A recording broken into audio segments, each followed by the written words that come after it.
É um tempo de... não pode ser um tempo triste.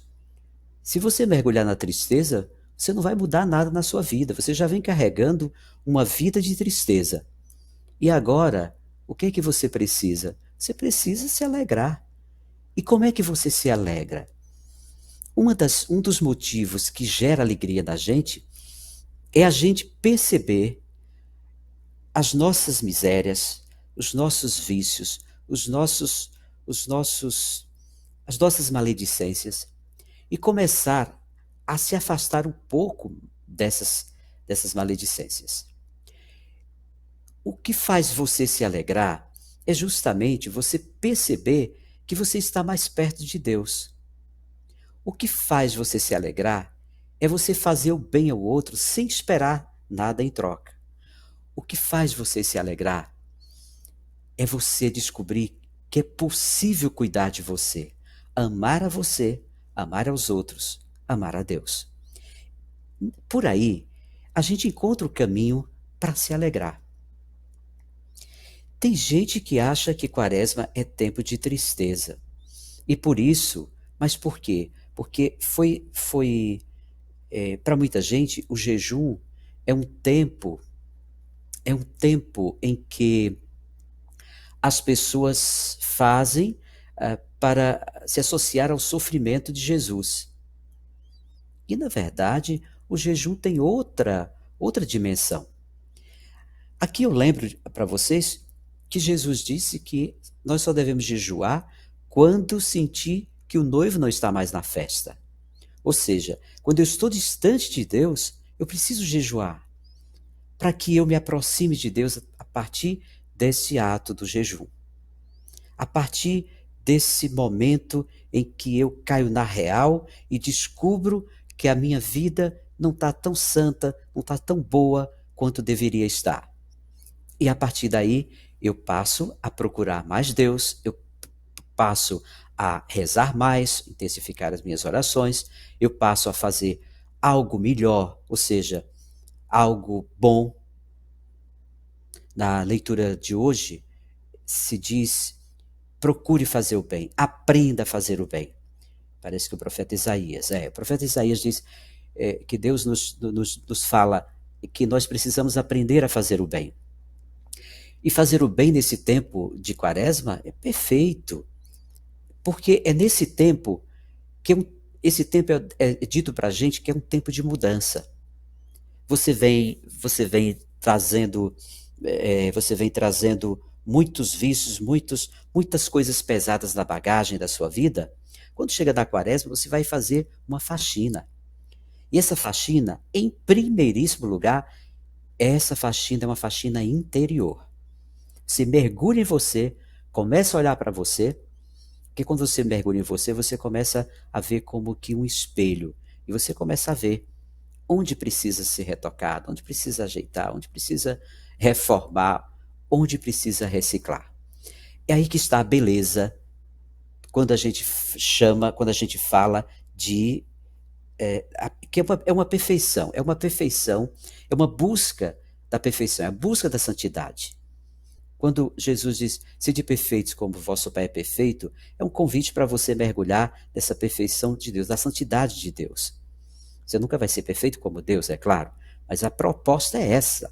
É para você entender a dimensão do chamado de Jesus para você nesse tempo de Quaresma. Então, como é que nós vamos trilhar nessa Quaresma? Nós precisamos dos elementos importantes.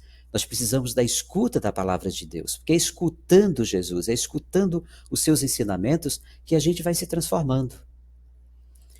Porque o único ensinamento que transforma realmente é o ensinamento de Jesus.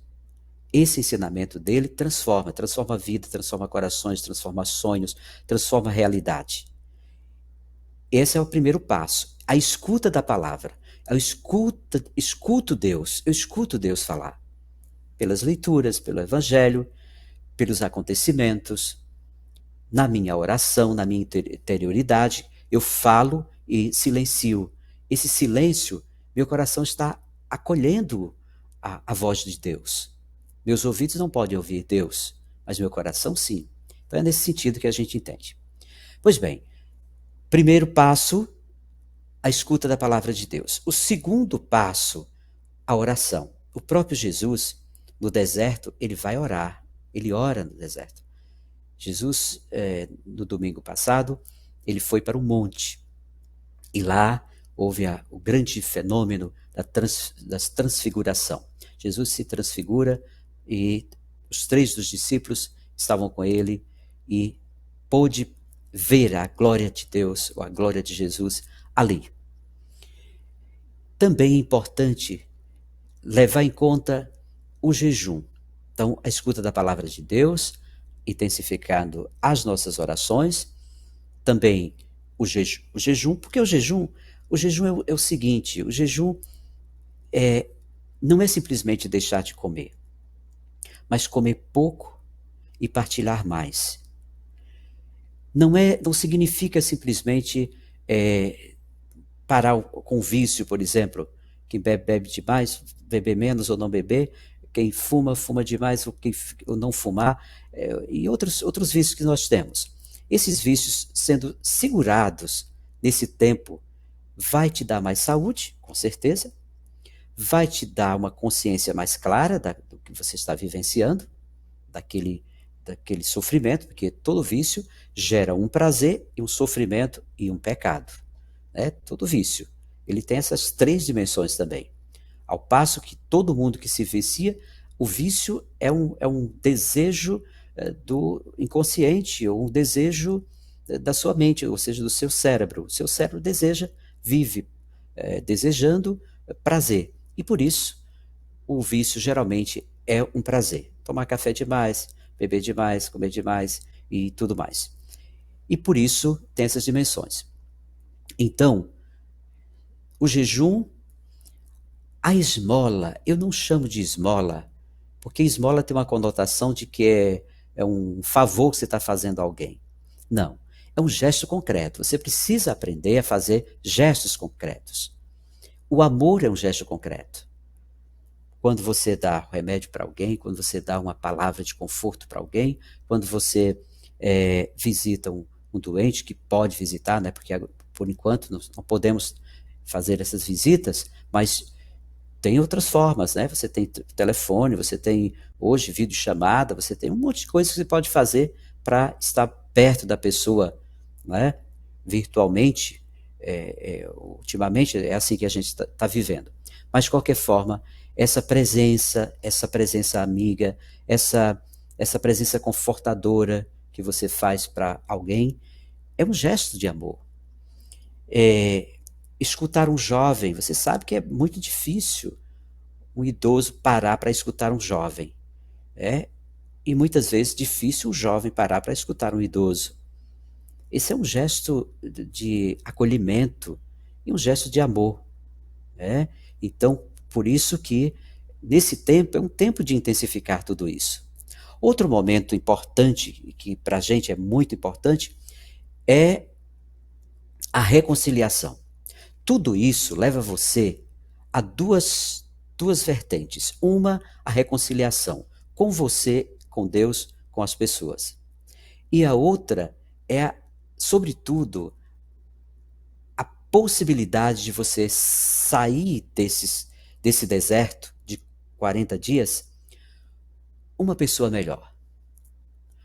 Um Jurandir melhor, uma Maria melhor, um Paulo melhor, um Pedro melhor, uma pessoa melhor. Tudo isso é simplesmente para você se tornar uma pessoa melhor. Um cristão melhor, um cristão mais autêntico. Veja, quando Jesus vai dizendo, olha, não fica rezando por aí, orações e mais orações para chamar a atenção do povo, para o povo ver que você é muito religioso, que você é muito, sabe, é muito santo. Jesus está dizendo para a gente, ele quer você, no final dessa quaresma, ele quer você um cristão autêntico. Que você seja o que é, e não o que queria ser, o que deseja ser, ou simplesmente se apresentando para a humanidade como se fosse a pessoa mais certa, mais santa, mais pura, mais bonita do mundo. Então, Essa é a proposta de Jesus nesse tempo de Quaresma. Dentro de tudo isso, para você se tornar essa pessoa melhor, você vai converter o seu coração, ao mesmo tempo você vai converter, ou seja, você vai mudar de visão de mundo.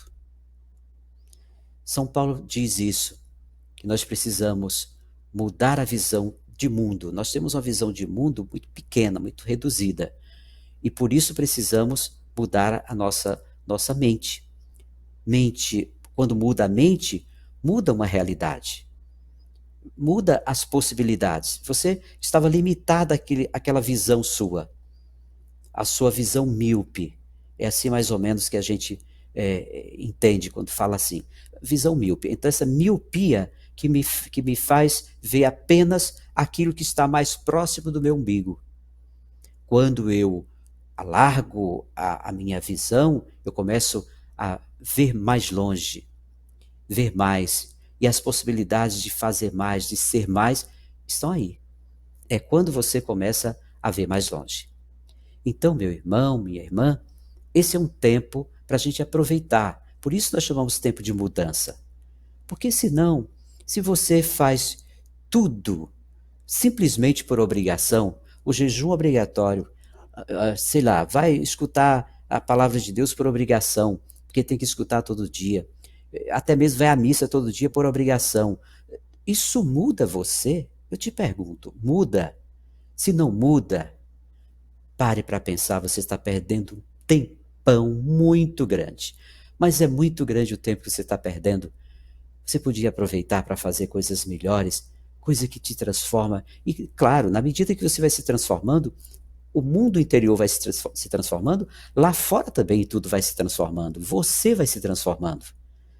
Então, essa é a proposta que nós temos. E aí, claro, aí vem a CNBB, todos os anos, traz para nós uma reflexão de uma ferida na sociedade, para que a gente possa acolher essa ferida para transformar essa ferida, ou seja, para curar essa ferida. E nesse tempo que nós estamos vivendo agora, 2022, a campanha da fraternidade nos chama a atenção como fraternidade e educação. Lembre-se, quem ama, educa. Quem educa, ama. O verbo educar e o verbo amar tem tudo a ver. Quando Jesus perguntou a Pedro, tu me amas? Ele disse, apacenta as minhas ovelhas, cuida do meu rebanho. Em outras palavras, educa meu povo. Em outras palavras, educa meu povo. Foi isso que ele disse para Pedro. E Pedro entendeu. E Pedro deu o máximo dele. Com todas as limitações que Pedro teve, mas ele deu o máximo dele como o primeiro chefe da igreja ou o nosso primeiro papa. Então, meus amados irmãos, dentro dessa educação, para haver mudança, tem que ter educação. E essa educação é humana, é espiritual, é mística, é tudo de bom que nós podemos colher. E aí nós podemos dizer, o que Jesus ensinou? Quem se aproximou de Jesus se transformou. Observe, toda pessoa que se aproximou de Jesus se transformou. Aí você diz, mas o Judas não. Judas é um mistério na vida de Jesus, para nós. Para nós. Para ele não, para ele é muito claro. Mas para nós é um mistério. A gente se pergunta por que todo mundo se tornou, se lapidou, se tornou grandes homens, grandes seres humanos e Judas não conseguiu. Bom, não temos muita explicação para Judas, porque o que interessa aqui no momento é Jesus e seus ensinamentos. Então, os ensinamentos de Jesus administravam e cultivavam o território da emoção e por isso transformou leproso em príncipes, transformou prostitutas em grandes rainhas e transformou pecadores em grandes pensadores. São Paulo, por exemplo, que estava sob o comando da busca das ameaças que eram feitas naquele tempo com os cristãos, São Paulo torna-se um grande pensador, um grande homem, um grande santo, o homem da graça, o homem do amor. É? Ninguém tem um hino do amor tão bonito quanto São Paulo. Então, tudo isso, essa transformação. E só lembrando que, por isso que você tenha um caso de amor com você mesmo. Tenha um caso de amor com você mesmo. Se você tiver um caso de amor com você, as pessoas que estão ao seu lado melhoram. Jamais, quem não tem um caso de amor consigo, jamais amará profundamente as pessoas que estão ao seu lado, principalmente as pessoas que estão se relacionando com você. Quem é autopunitivo com si mesmo não será tolerante com os outros, nunca é. Pode ver, toda pessoa dura consigo, ele não consegue ser mole com os outros, ou seja, não consegue fazer o melhor ou ensinar melhor o outro. Quem cobra, sempre quem cobra de si, tem tudo para cobrar dos outros. Quem pune a si está sempre punindo os outros. Quem não respeita seus finais de semana, nem sua cama, será um propagador de ansiedade. Dificilmente ensinará como amar ou como relaxar. Então, por isso, comece a cuidar de você mais. Cuide mais. Quando você cuida mais de você, tenha certeza que você vai mais longe.